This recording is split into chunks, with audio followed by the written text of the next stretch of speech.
what's going on, guys? Welcome to 570 Wrench. Today, we're going to be digging deep into this E46 that we're building as a competition drift car.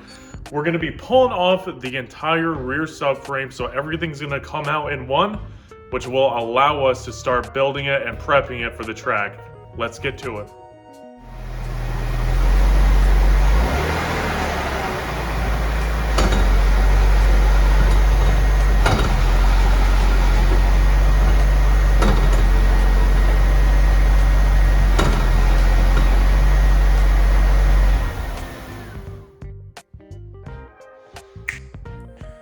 All right, guys, rear subframe is out. Control arms, lower control arms, differential, the subframe itself, brakes.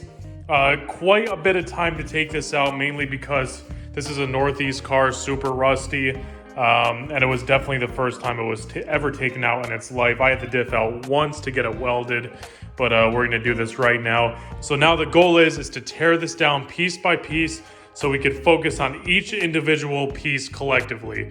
Okay, let's get to it.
All right, guys, so we tore the rear end down to the subframe itself.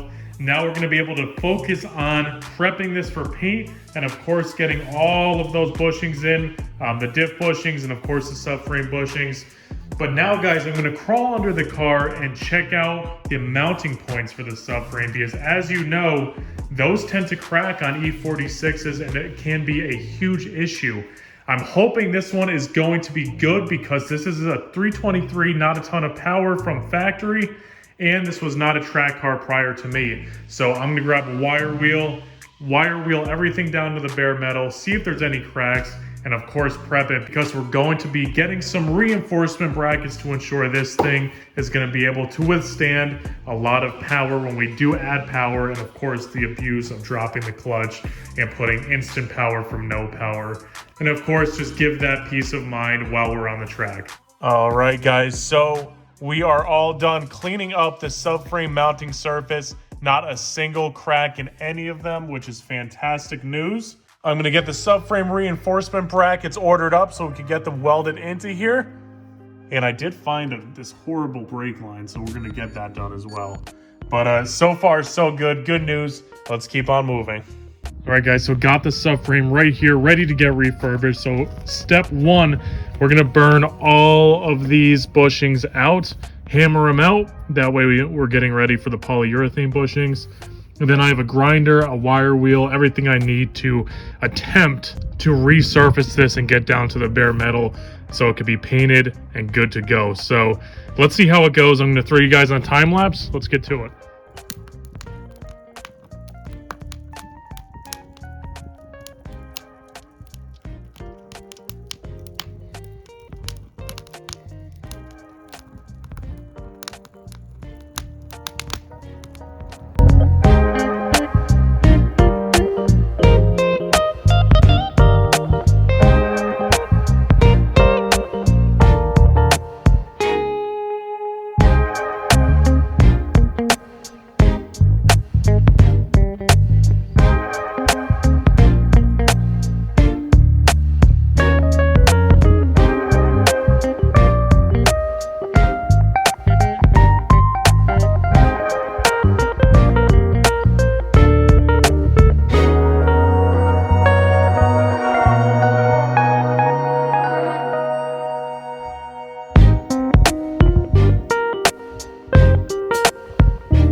All right, guys, got the subframe all refinished, and man, it's looking good. And I cannot wait to get this party started.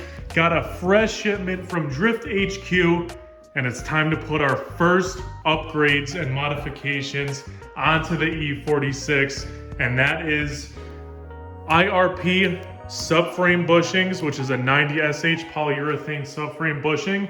Those are incredible to ensure everything stays stiff. And then of course, the differential mounts, which are also IRP polyurethane 90SH. 90SH is the hardness, and most guys who run on the track and drift run those 90SH polyurethane bushings. So let's get those puppies popped into here. I had them in the freezer for a while, and I hear if you freeze them, you could just pop them right in. So let's do it, guys.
guys, so rear subframe came out fantastic. Got all of those bushings in, again 90SH polyurethane, so pretty good thickness and hardness. Should hold this rear end together perfectly. These were not easy to get in. I froze them and still had to beat the ever-living heck out of them, but it's in now, good to go. So I'm gonna wrap up this video right now and get the next parts on order to keep piecing this thing together with all brand new parts. So let's keep going, guys. Thank you so much for watching, and we'll see you all in the next video.